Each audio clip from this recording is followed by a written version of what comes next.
భాగ్యనగరానికి మణిహారాల్లా మెరుస్తూ జలకళను సంతరించుకుని పర్యావరణ సొగసులద్దిన చెరువులు ఇప్పుడు భూతద్దం పెట్టి వెతికినా కనిపించట్లేదు. వానలు వరదలొచ్చినప్పుడు నగరం నరకప్రాయం కాకుండా కాపాడేది ఈ చెరువులే అని తెలిసినా కూడా ఆ చెరువుల మీదే గద్దల్లా వాలిపోతున్నారు కబ్జాకోర్లు. వీళ్ల ఆకలికి మహానగరంలో దాదాపు 1000 చెరువులు మాయమైపోయినట్లుగా లెక్కలు చెబుతున్నాయి. వీటి స్థానంలో భారీ నిర్మాణాలు, ఫంక్షన్ హాళ్లు, గోడౌన్లు, కొత్త కాలనీలు మొలకెత్తి చెరువుల ఉనికినే ప్రశ్నార్థకంగా మార్చేశాయి. ప్రస్తుతం హైదరాబాద్ లో మిగిలిన చెరువులన్నీ, వాటి యొక్క స్టేటస్ రిపోర్ట్ ఏంటి, ఏ చెరువుని ఎవరెవరు ఎంత వరకు మింగేశారు తేల్చడానికి స్పెషల్ ఆపరేషన్ షురూ చేసింది టీవీ9.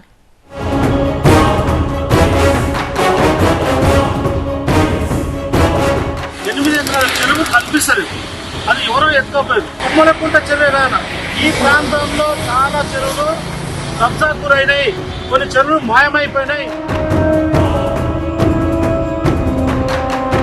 చెరువు కనిపించటం లేదు అంటూ మహానగరంలో మిస్సింగ్ కేసులు నమోదవుతున్నాయి. నిన్న మొన్నటి దాకా జలకళ్లతో ఉట్టిపడిన నీటి చలమలు ఇవాళ లేకుండా పోయాయి. మనకెందుకులే అని చూసి చూడనట్టుండే జనంలో కూడా చెరువుల పట్ల అవేర్నెస్ పెరిగి చెరువులు కూడా ప్రకృతి సంపదేనని, ప్రభుత్వ ఆస్తే కదా అని అప్రమత్తమవుతున్నారు. అయితే all credit goes to operation Hydraa.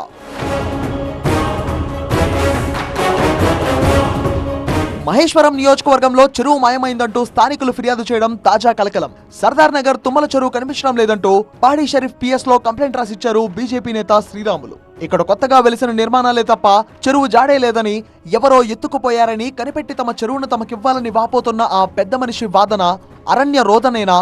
Sardar Nagar లో తుమ్మల చెరువు అని ఒక చెరువు, 8 ఎకరాల చెరువు కనిపిస్తుంది, అది ఎవరో ఎత్తుకోపోయారు. అందరూ ఏమనుకుంటారంటే చెరువు లేకపోతే హైడ్రాకు ఇరిగేషన్ ఆఫీస్కి పోయి ఇవ్వాలి కదా అనుకుంటారు.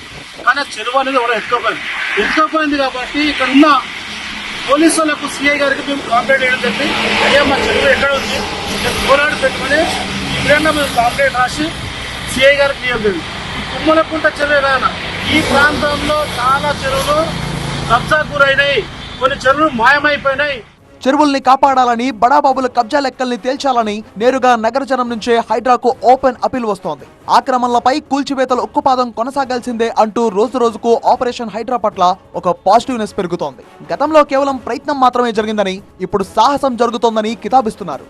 ఈ చెరువులు పరిరక్షించాలనుకునేటువంటి స్వచ్ఛంద సంస్థలకు గతంలో ఇక్కడ చెరువు ఉండి అని తెలిసినటువంటి వాళ్ళు ఎవరైనా సరే గౌరవ అధికారుల దృష్టికి, పోలీసులు కానీ, రెవెన్యూ కానీ, లేదా ప్రజాప్రతినిధుల దృష్టికి, పాత్రికేయుల దృష్టికి తెచ్చి వాటిని పరిరక్షించుకునేటువంటి బాధ్యత అక్కడి స్థానికులకే. మీరు చేసిన తప్పులు కప్పిపుచ్చుకోవడానికి వ్యవస్థను నిర్వీర్యం చేసిండ్రు. హెచ్ఎండిఏను పూర్తిగా అయోమయం చేసిండ్రు. హెచ్ఎండిఏలో అంతా కూడా అధికారులంతా కూడా కరప్టెడ్కు అలవాటైపోయారు. ఈ చెరువులను చెరబట్టిన వాళ్ళ నుంచి విముక్తి కలిగించాలన్న ఏకైక లక్ష్యంతోనే ఈరోజు చెరువులను ఆక్రమించుకున్న వాళ్ళను ఎవరిని వదలకుండా ఉక్కు పాదంతో అణిచివేయాలన్న ఆలోచన, అందులో నిర్మాణాలను ఏ ఒత్తిడి వచ్చినా వెనక్కి తక్కకుండా తొలగించాలన్న ఆలోచనతోనే ఈరోజు ఈ చెరువులలో ఉన్న అక్రమ కట్టడాలను కూలగొడుతున్నాము. తేల్చాల్సిన లెక్క చాలా ఉందంటూ CM Revanth Reddy solid hint ఇవ్వడంతో జీహెచ్ఎంసీ పరిధిలో చెరువుల బ్యాలెన్స్ షీట్ పై ఫోకస్ పెరిగింది. నగరంలోని ప్రతి చెరువు మీదకి భూతద్దం పెట్టడం షురూ అయింది.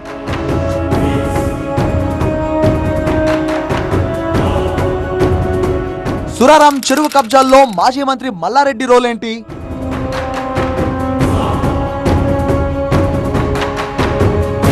మీరాలం చెరువుపై ఓవైసీలకు ఎందుకు స్పెషల్ ఇంట్రెస్ట్? నల్ల చెరువు పరిధిలో 90% దాకా మింగిన గద్దెలెక్కడ?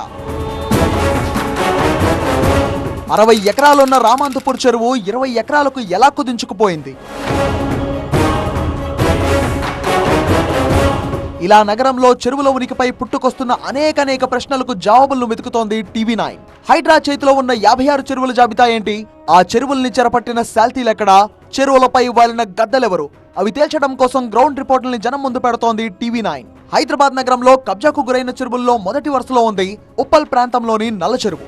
ఇది 90% దాకా కబ్జాకు గురైనట్టు శాటిలైట్ ఇమేజ్ ద్వారా క్లియర్ కట్ గా తెలుస్తోంది. 56 చెరువులకు సంబంధించిన లిస్టు హైడ్రా దగ్గర ఉంటే ఆ లిస్టు TV9 దగ్గర ఉంది.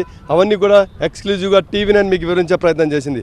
అయితే తాజాగా ఇప్పుడు GHMC పరిధిలో ఉన్నటువంటి చెరువుల్లో అత్యంత కబ్జాకు గురైన ప్రాంతమైన ఒకటి ఉప్పల్లో నల్ల చెరువు రికార్డు సృష్టిస్తుందని చెప్పొచ్చు. ఈ మనకు కనిపిస్తున్నటువంటి చెరువు చుట్టూ ఉన్న ప్రాంతం మొత్తం కూడా కబ్జాకు గురైంది. దాదాపు 90% చెరువు ప్రాంతం అంతా కూడా కబ్జా అయింది. నల్ల చెరువు వాస్తవ విస్తీర్ణం 0.832 చదరపు కిలోమీటర్లు అయితే ప్రస్తుతం ఉన్న చెరువు విస్తీర్ణం 0.208 చదరపు కిలోమీటర్లు. కబ్జా అయిన చెరువు విస్తీర్ణం 0.624 చదరపు కిలోమీటర్లు. అంటే దాదాపు 4/3 భాగాల చెరువు ఇప్పుడు లేదు. 90% కబ్జాకు ఎలా గురైంది దానికి సంబంధించిన డీటెయిల్స్ ఇక్కడ అడిగి తెలుసుకునే ప్రయత్నం చేద్దాం. మా కాలనీ ఇప్పటి వరకు 5-6 సార్లు మొత్తం మునిగిపోవడం జరిగింది. చాలాసార్లు మునిగిపోయింది. మేమేం బాధపడుతున్నాం, ఎందుకంటే వీళ్ళంతా కబ్జా ఇప్పుడు ఏ గవర్నమెంట్ అని ఉండని గత ప్రభుత్వం ఉన్నప్పుడు ఏం చేశారంటే మొత్తం కట్టబోసిర్రు. 140 కోట్లు శాంక్షన్ అయిన ఉండే. శాంక్షన్ అయితే ఏం చేసారు, వాళ్ళు ఇక కబ్జా చేసిన వాళ్ళు కబ్జా వదిలిపెట్టేసి మొత్తం కట్ట యువతలకి తీసుకొని వచ్చారు. మొత్తం ఆ ఏరియా మొత్తం అది కబ్జాలో ఉన్నది. దగ్గర 103 ఎకరాలు ఉంది. ఇది ఇప్పుడు 30 ఎకరాలు కూడా లేదు. రాజకీయ నాయకులు కాంగ్రెస్ ఉండని, బీజేపీ ఉండని, టీఆర్ఎస్ ఉండని కబ్జాకోర్లు మొత్తం బయటికి తీసినందుకు హైడ్రా కమిషనర్ రంగనాథ్ గారికి నా హ్యాట్స్ ఆఫ్. ప్రజల సొమ్ము కాబట్టి ప్రజలకు అంకితం కావాలి. ఇప్పుడు రాజకీయ నాయకులు కబ్జా చేసుకుంటూ పోతే వాళ్ళు కుబేర్లు అయిపోతారు తప్పితే ప్రజలు నాశనం అవుతారు. చెరువు పరిధిలోని 90% స్థలాలను దురాక్రమించి ప్లాట్లుగా మార్చి నిర్మాణంతో నింపేశారు కబ్జాకోర్లు. దానికి ఫలితం భారీ వర్షాలు వచ్చిన ప్రతిసారి చెరువుల్లోకి చేరాల్సిన నీరు ఇలా జనావాసాల మీదకు మళ్లీ వరద కష్టాలను రిపీట్ చేస్తున్నాయి. అయితే ఇప్పటికి దాదాపు 90% కబ్జా అయింది. ఇక్కడ ఉన్న ఏ రాజకీయ పార్టీ అయినా, ఏ నాయకులైనా కూడా ఇక్కడ ఉన్న నాయకులు కానీ దేవుని పేరు మీద గుడి కట్టి దాని పేరు మీద, దేవుని పేరు మీద ఈ స్థలం అంతా మాదని చెప్పేసి కబ్జాలు చేసారు. భవిష్యత్ తరాల దృష్టిలో పెట్టుకొని ఎవరు ఏ నాయకుడు, ఏ రాజకీయ నాయకుడైనా ఎంత పెద్ద హోదాలో ఉన్నా ఈ హైడ్రా మాత్రం కబ్జా చేసిన వాళ్ళని అట్లాగే ఇమ్మీడియట్లీ చర్యలు తీసుకుంటే మేము స్వాగతిస్తామని చెప్పి తెలియజేస్తాం. ఇటీవలే స్థానిక నాయకులతో కలిసి ఉప్పల్ నల్ల చెరువును పరిశీలించారు హైడ్రా కమిషనర్ రంగనాథ్. తహసీల్దార్, డిప్యూటీ కమిషనర్, ఎగ్జిక్యూటివ్ ఇంజనీర్ల నుంచి వివరాలను అడిగి తెలుసుకున్నారు. కబ్జాలకు పాల్పడిన వాళ్లపై చర్యలు కఠినంగా ఉంటాయని హెచ్చరించారు. నల్ల చెరువు పర్యవేక్షణ కోసం ప్రత్యేక ప్రణాళికలను రూపొందించామని చెప్పారు రంగనాథ్. మరి హైడ్రా బుల్డోజర్లు నల్ల చెరువు దురాక్రమణలపై కూడా వాలిపోతాయా అనేది ఇప్పుడు సస్పెన్స్ గా మారింది.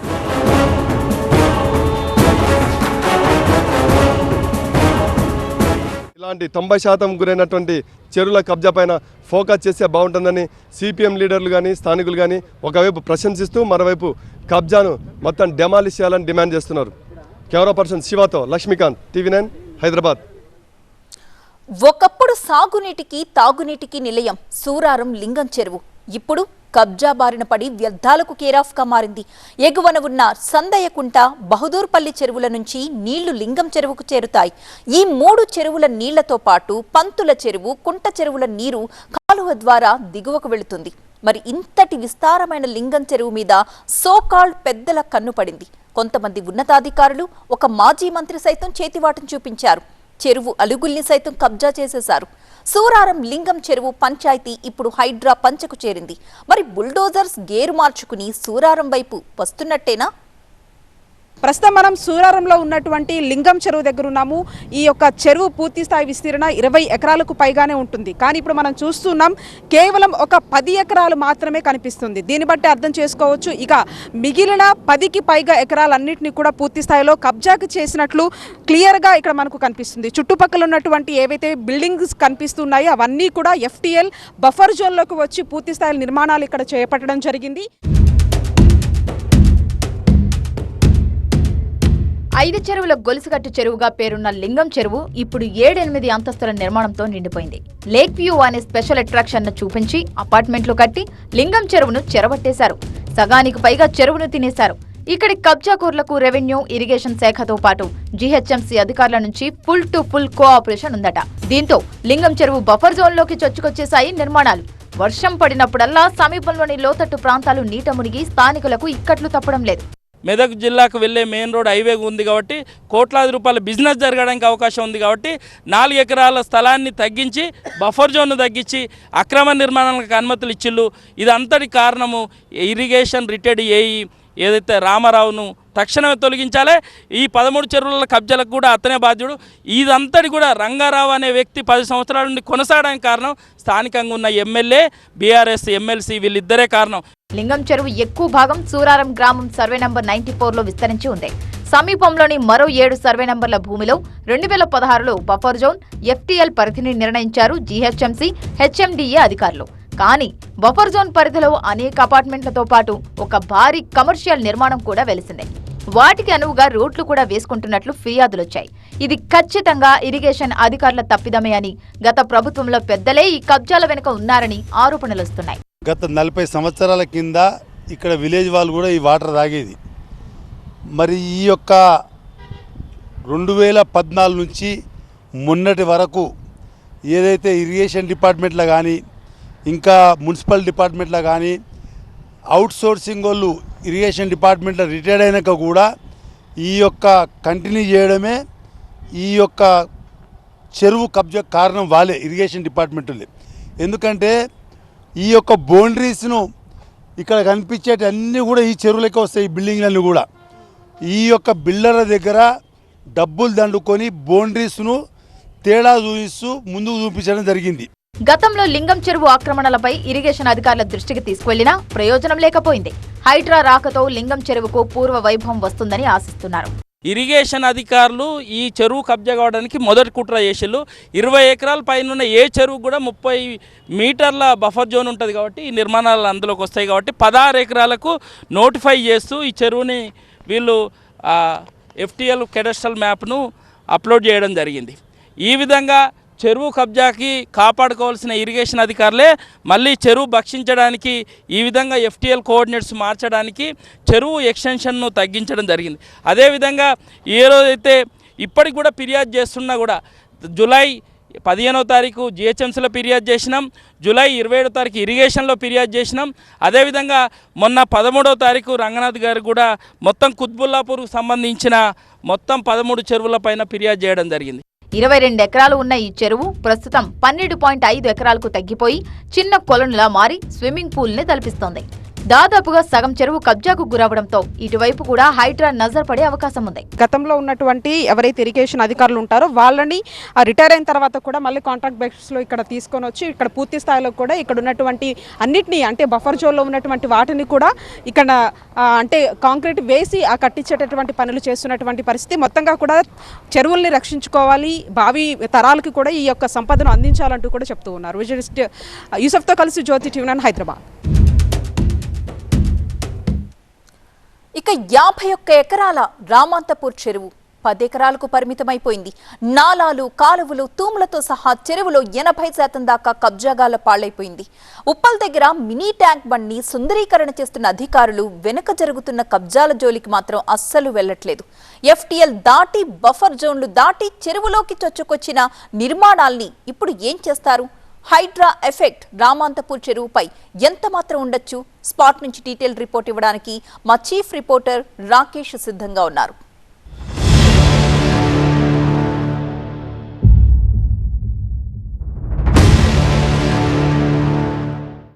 మనం చూస్తున్నది ఇది రామాంతపూర్ చెరువు, నేషనల్ హైవే ఇక్కడ నుంచి వరంగల్ హైవేకి ఆనుకొని ఉంటుంది. ఇటువైపున రోడ్డుకి ఇటువైపున చెరువు ఉంటుంది, అటువైపున చెరువు ఉంటుంది. ఆ చిన్న చెరువు రామాంతపూర్కి సంబంధించినటువంటి చిన్న చెరువు అసలు ఉండేదా అన్నట్లుగా అక్కడ తయారైంది. ఇక్కడ మాత్రం ఒక 20% లేక్ మిగిలింది. మనం చూస్తున్నదంతా కూడా మినీ ట్యాంక్ బండ్ రామాంతపూర్కి సంబంధించి. మినీ ట్యాంక్ బండ్ పేరుతో ఒక అందంగా బ్యూటిఫికేషన్ చేసే ప్రయత్నం అయితే ప్రభుత్వం చేసింది, కానీ వెనకాలన్న కబ్జాలను మాత్రం ఎక్కడా ఒక ఇంచు ఆపలేకపోయింది. చుట్టూ మనకు కనిపిస్తున్నదంతా కూడా కొన్ని వందల అపార్ట్మెంట్లు, రెసిడెన్షియల్ బిల్డింగ్స్ అన్నీ కూడా FTL జోన్ దాటి బఫర్ జోన్ కూడా వెళ్ళి ఆక్యుపై చేశారు. మొత్తం అంతా కూడా 50 ఎకరాల పైన ఉండేటువంటి చెరువు ఇప్పుడు 10 ఎకరాలకు మిగిలిపోయింది. 80% కబ్జా అయిందని చెప్తా ఉన్నారు. ప్రతి వర్షాకాలం ఈ కాలనీలో బోట్లు కనిపిస్తాయి, తెప్పలు కనిపిస్తాయి. వర్షాలు వచ్చిన ప్రతిసారి కూడా వాళ్ళు బయటికి వెళ్ళాలన్నా ఫస్ట్ ఫ్లోర్ నుంచో సెకండ్ ఫ్లోర్ నుంచో ఆ తెప్పల్లోకో లేకపోతే బోట్లోకి వెళ్ళి బయటికి వెళ్ళాల్సినటువంటి పరిస్థితి ఉంటుంది. ఆ విజువల్స్ మనం ప్రతి వర్షాకాలం కవర్ చేస్తూనే ఉన్నాం. అయినప్పటికీ ప్రభుత్వం దీన్ని కంట్రోల్ చేయాల్సింది పోయి, కబ్జాలను పూర్తిగా ఇక్కడ నుంచి కూలగొట్టాల్సింది పోయి దీంట్లోకి వాటర్ రాకుండా చేశారు. ఈ చెరువును నిండకుండా FTL పరిధి పూర్తిగా ఫుల్ ట్యాంక్ రాకుండా చేశారనేది ఇక్కడ స్థానికులు చేస్తున్నటువంటి ఆరోపణ. 51 ఎకర్స్ ఉంటుంది. అయితే ఇంత జరుపుడు ఎవరోగా చేసింది, లీడర్లు ఇక్కడ ఉన్న ఆఫీసర్లు వాళ్ళు కలిసి చేసింది ఇదంతా. మేము ఆల్రెడీ వ్యాస్ గారు కూడా కోర్టులో కేసేస్తే జడ్జిమెంట్ కాపీ కూడా వచ్చింది. మేము లోకాయుక్తలో వెళ్ళాము. రీసెంట్లీ గుడిసెలు వేస్తారు, పెద్ద ఆస్తిపరులే గుర్చలేస్తారు, మట్టి వస్తారు, రేపు పొద్దుగల ఓనర్ వస్తాడు, అలా నువ్వు జరుగుని జరిపేస్తాడు, వాడు బిల్డింగ్ కట్టేస్తాడు. ఇదే విధంగా జరుగుతుంది. అక్కడ మూసి లేకుండే, అక్కడ తూము లేకుండే, ఆ కొనాకు తూము ఉంటుంది, ఈ కొనాకు తూము ఉంటుంది. తూము తీసేసారు, మధ్యలో పెట్టారు. ఎందుకు పెట్టారు? ఇప్పుడు కూడా రన్నింగే ఉంది, అసలు ట్యాంకే నిండలేదు, ఆ తూములు ఇప్పే పెట్టేసారు. ఈ చెరువు పరిరక్షించడానికి మా తాతలు చేపలు పట్టేవాళ్ళు, మా నాన్నలు చేపలు పట్టేవారు, మేము చేపలు పడుతున్నాం. మేము గంగపుత్రులం. మాతో పాటు యాదవులు బర్రెలు కడుగుతుండే, రజకులు బట్టలు ఉతికి ఆరేస్తుండే. ఇక్కడే ఎవరైనా చనిపోతే కూడా దినాలు చేసుకుంటే నాయి బ్రహ్మలు వచ్చి ఇక్కడ ఉంటుండే. ఇలా సబ్బండ కులాలు ఇక్కడ బతుకుతుండే. గతంలో ఇది 51 ఎకరాలు ఉండేది. అలాంటి గొలుసుకట్టు చెరువు ఇది. శుద్ధమైన నీళ్ళు, వర్షం నీరు మాత్రమే వస్తాయి, మోరీ నీళ్ళు కానీ ఏదైనా కలుషితం నీరు రాదు. అలాంటి నీరుని ఈరోజు ఇలా రాకుండా చేసి మా చెరువుని 80% కబ్జా చేసి దీన్ని కుంచు జరిగింది. ఈ కుంచడం వల్ల ఈ ప్రాంతంలో ఉన్న గ్రౌండ్ వాటర్ మొత్తం తగ్గిపోయింది. ఒకటి కబ్జాలు అవుతుంది నిజమే. కబ్జాలు ఎలా జరుగుతున్నాయి అనడానికి ఒక ఎగ్జాంపుల్ కూడా మనం చూస్తూ ఉన్నాం. మట్టి పోసి చెరువులో ఇల్లీగల్గా మట్టి పోసి మొదట అలా గుడిసెలన్నీ వేస్తారు. ఆ గుడిసెలు వేసిన తర్వాత ఆ గుడిసెలు తీసేసి అక్కడే మళ్ళీ మెల్లగా ఒక పర్మనెంట్ కన్స్ట్రక్షన్ చేస్తారు.